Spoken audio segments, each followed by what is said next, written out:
Hello friends. Shashi Agarwal economics तथा law classes के अंदर मैं आप सबका अभिनंदन करती हूँ। आज का जो हमारा सब्जेक्ट है वो है भारतीय अर्थव्यवस्था। और जो हमारा टॉपिक है वो है नीति आयोग, जो कि बहुत ही महत्वपूर्ण है।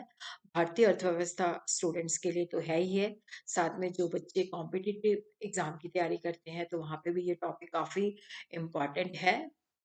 अगर आपको मेरा ये एफर्ट सही लगता है तो डू लाइक माय वीडियो, इसको शेयर कीजिए और मेरे चैनल शशि अग्रवाल को सब्सक्राइब कीजिए। तो ये टॉपिक समझाने से पहले, ये मेरी ऐप है एडुसम ऐप, जो कि कॉमर्स, इकोनॉमिक्स तथा मैनेजमेंट स्टूडेंट्स के लिए बहुत ही महत्वपूर्ण है।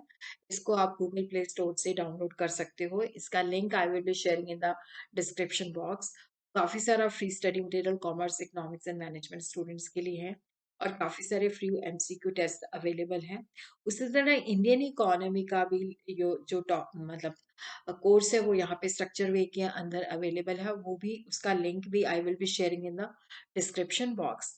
तो नीति आयोग जो है, पहले क्योंकि हमारे जो इकोनॉमिक प्लानिंग होती थी, आर्थिक विकास 5 साली योजना होती थी, पंचवर्षीय योजना होती थी, जिसके द्वारा भारतीय सरकार जो था देश का विकास करती थी और जिसका कार्य जो है वो योजना आयोग दिखता था।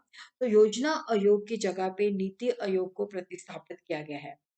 नीति आयोग का जो पूरा नाम है, भारतीय रूपांतरण के लिए राष्ट्रीय संस्थान, national institution for transforming India.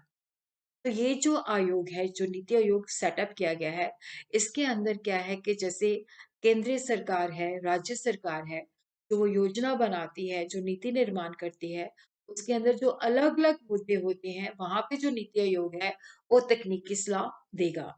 राज्य सरकार जो है अपने राज्यों की आवश्यकता के मुताबिक, जो उनके पास साधन अवेलेबल हैं, जो उनके पास साधन प्राप्त हैं, उनकी अपने जो राज्य हैं उसकी प्राथमिकता को ध्यान में रखते हुए जो वो समस्याएं फेस करते हैं, उनको देखते हुए अपने राज्य के लिए आर्थिक योजना बनाएंगे। परंतु ये जो योजना है जो अपने राज्य को विकास करने के लिए बनाई जाएंगी, ये राष्ट्रीय उद्देश्य के मुताबिक होनी चाहिए। नीति आयोग जो है एक सार्वजनिक थिंक टैंक है, इसको भारत सरकार ने 1 जनवरी 2015 को स्थापना की है। तो पहले क्या था कि टॉप नीति अपनाई जाती थी। अब क्या है कि नीचे से ऊपर जो है दृष्टिकोण अपनाया जाता है। और यहाँ पे ये जो नीति आयोग सेटअप किया गया है, इसके अंदर पहले क्योंकि राज्य सरकार का कार्य जो होता था, इम्पोर्टेंस जो होती थी कम होती थी, तो ताकि राज्य सरकार की भागीदारी बढ़ सके। और यहाँ पे जो मतलब है कि हमने सस्टेनेबल डेवलपमेंट, सतत विकास जो है उसको हासिल करना है। और इसके अंदर जो है 15 साल का रोड मैप, 7 साल का विजन शामिल है। नीति आयोग राज्य सरकार जो योजना बनाएगी उसके अंदर उसका मार्गदर्शन करेगी, उसको गाइडेंस प्रोवाइड करेगी। नीति आयोग के कार्यक्रम के अंतर्गत राज्य को आर्थिक नीति या आर्थिक योजना बनाने के अंदर महत्वपूर्ण भूमिका दी गई है। पहले ये राज्य सरकार का जो रोल होता था बहुत ही लेस इम्पोर्टेंट होता था। और इसी तरह ही जब हम राज्य को उसकी आर्थिक नीति बनाने के अंदर स्वतंत्रता प्रोवाइड करेंगे, तो इससे सरकार, जो केंद्रीय सरकार है, राज्य सरकार है, उसके बीच में रिलेशनशिप सुधरेगा। इससे सहकारी संधि व्यवस्था को भी बढ़ावा मिलेगा। और उसी तरह सरकार जो केंद्रीय सरकार जो योजना बनाती है, क्योंकि सेंटर और स्टेट के रिलेशन सुधरेंगे, तो उन जो योजनाएं हैं उसकी कार्यकुशलता के अंदर भी वृद्धि होगी।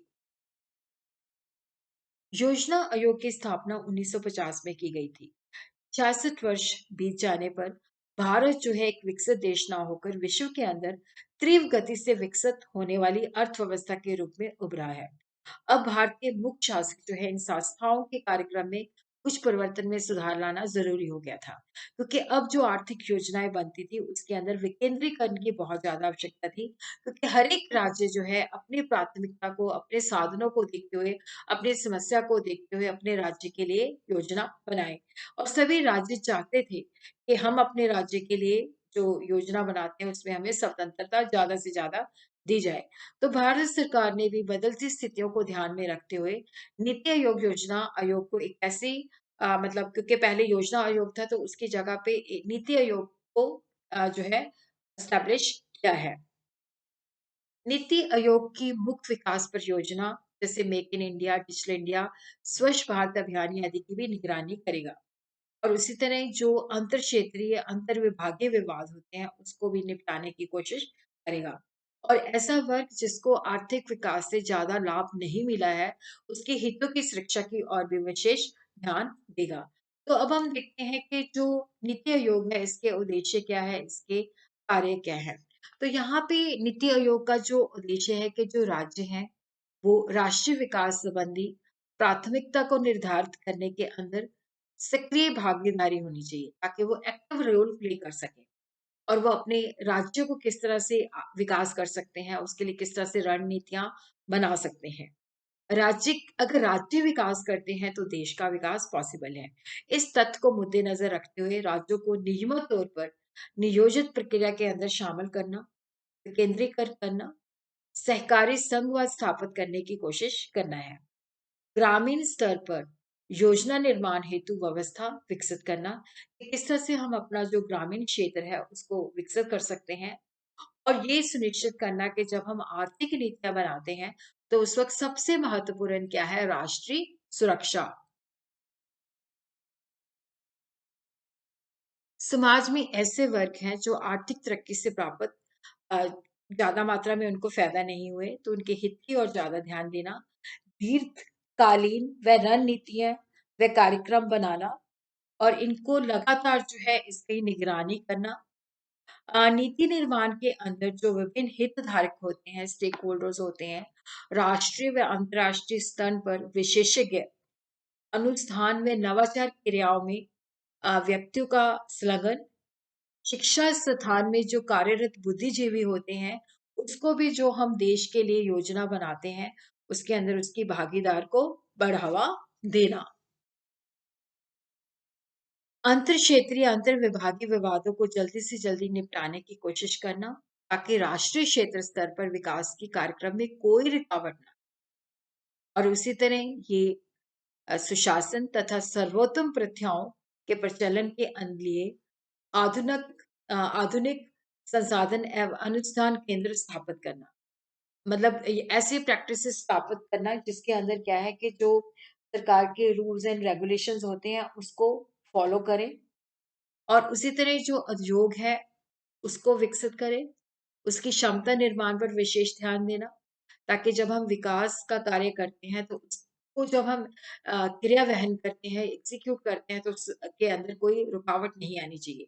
और उसी तरह जो राज्य सरकारों के सहयोग से जो केंद्र सरकार ने मुख्य परियोजना चलाई हैं जैसे भारत निर्माण, स्वच्छ भारत कार्यक्रम, डिजिटल इंडिया, तो वहाँ पे भी अच्छी तरह से उसको हम निगरानी कर सके, उसकी अच्छी तरह से उसकी मतलब एग्जीक्यूशन हो सके। ऐसी अनेक कार्य करना, अन्य ऐसी अनेक क्रियाएँ करना जो राष्ट्र के विकास के कार्यक्रम को बेटर व योजना के उद्देश्य के प्राप्त में ज़्यादा से ज़्यादा सहायक हो। इसी तरह हम देखते हैं कि जो नीति आयोग है, इसकी संरचना को हम स्टडी कर सकते हैं कि जैसे गवर्नमेंट एजेंसी एग्जीक्यूटिव है, जिसके अंदर जो चेयरपर्सन है वो हमारे देश के प्रधानमंत्री हैं, नरेंद्र मोदी जी हैं। वाइस चेयरमैन जो है राजीव कुमार हैं और शास्त्री हैं। अमिताभ पंत जो है चीफ एग्जीक्यूटिव ऑफिसर है। और उसी तरह एक्स ऑफिशियो मेंबर्स, पद अनुसार मेंबर्स अमित शाह है, राजनाथ सिंह है, निर्मल सीतारमन है और नरेंद्र सिंह तोमर है। विशेष आमंत्रित सदस्य जो है नितिन गडकरी है, पीयूष गोयल है, वृंद्रा कुमार है, अश्विनी वैष्णव एंड राव इंद्रजीत सिंह है। और पूर्णकालिक सदस्य जो है वीके सरस्वत, रमेश चंद है, डी आर विनोद पाल है। मुख्य कार्यकारी अधिकारी जो है हमारा अमिताभ अमिताभ कांत। उसी तरह जो शासनिक परिषद है जिसके अंदर सारे राज्यों के जो है मुख्यमंत्री आ जाते हैं और जो हमारी यूनियन टेरिटरीज हैं उनके जो है राज्यपाल आ जाते हैं, गवर्नर्स आ जाते हैं और chief ministers of states, Delhi and Pondicherry, lieutenant governor of Andaman Nicobar, island and special invitee. तो अब हम देखते हैं कि what is the difference between योजना व आयोग नीति में क्या अंतर है।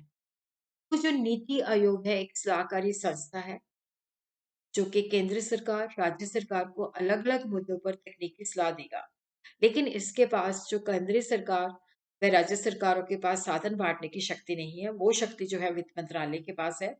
योजना आयोग जो है केंद्र सरकार व राज्य सरकार को वित्तीय साधन बाँटने का भी कार्य करता था। ये एक सलाहकारी संस्था के रूप में भी कार्य करता था। इसका जो कार्य था वो नीति आयोग से ज़्यादा व्यापक था। नीति आयोग के कार्यक्रम के अंतर्गत राज्य सरकारों की भूमिका बहुत ज़्यादा महत्वपूर्ण है।